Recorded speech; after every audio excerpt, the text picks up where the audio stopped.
আসছে ঈদে মিষ্টি খাবারগুলোকে আরও বেশি সুন্দর, আরও বেশি আকর্ষণীয় করতে চাইলে গাজর দিয়ে এই রেসিপিটা বানিয়ে নিতে পারেন। তো এভাবে রেখে দিলে দীর্ঘদিন ধরে সংরক্ষণ করা যায়। কিভাবে সংরক্ষণ করতে হবে, নষ্ট হবে না, সেটাও আমি বলে দেব। তো দেখতেই পাচ্ছেন কতটা সুন্দর। আর এই যে আমি 1 মাস পর কিন্তু এটা আপনাদের সাথে শেয়ার করছি। দেখেন কতটা সুন্দর আছে এখনও।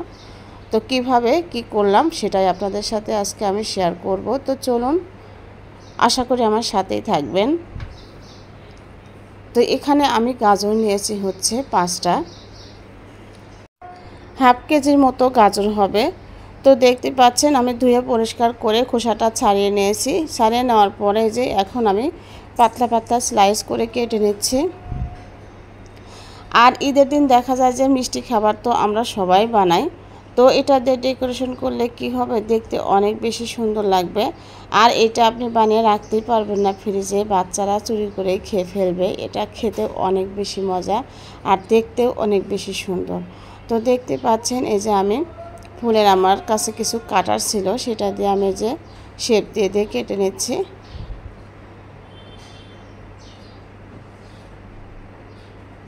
তো শেপ দিয়ে দিয়ে আমি কয়েকটা ডিজাইন কিন্তু কেটে নিলাম, পাতার মতো বিভিন্ন রকমের স্টাইল দিয়ে কেটে নিয়েছি আমি। তো কেটে নেওয়ার পরে এখানে আমি দিয়ে দিব হচ্ছে হাফ কাপ চিনি। তো এই চিনিটা আমার গুঁড়া চিনি ছিল, আমার অনেক দিন হলো ছিল, তো কাজ করছিলাম না, তো ভাবলাম যে এখানে দিয়ে দেই। এই চিনিটা কিন্তু আপনারা আস্তটাও ইউজ করতে পারবেন। তো ঘন একটা শিরা তৈরি করে নিব, দেখতেই পাচ্ছেন। তো এই পর্যায়ে আমি দিয়ে দিব সেই গাজরের ফুলগুলো। তো ফুলগুলো দিয়ে আমি মিডিয়ামের চাইতেও কমে রেখে দিব চুলাটা। তারপরে আস্তে আস্তে নাড়তে নাড়তে দেখবেন যে যখন গাজরের কালারটা চেঞ্জ হয়ে আসবে, তো কখন চেঞ্জ হবে সেটা আপনাদের সাথে আমি শেয়ার করছি। তো নাড়তে থাকবেন যেন চিনির শিরাটা যেন লেগে না যায়, পুড়ে না যায়, তাহলে কিন্তু খেতে ভালো লাগবে না। তো দেখেন আমার কিন্তু প্রায় হয়ে গেছে, যে কালারটা একদমই চেঞ্জ হয়ে গেছে।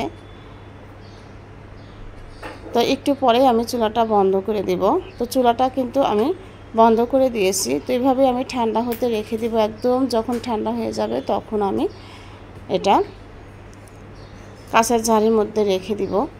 তো কাঁচের ঝাড়ির মধ্যে রেখে দেখেন শিরাটা একদম খুব বেশি ঘন না, আবার একদম পাতলাও না।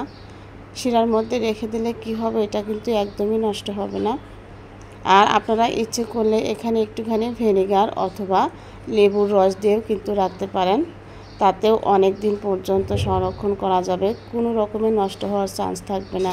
দীর্ঘ 1 মাস পরে কিন্তু আমি বের করে নিয়েছি আপনাদের দেখানোর জন্য। দেখেন কতটা সুন্দর আছে এখনও।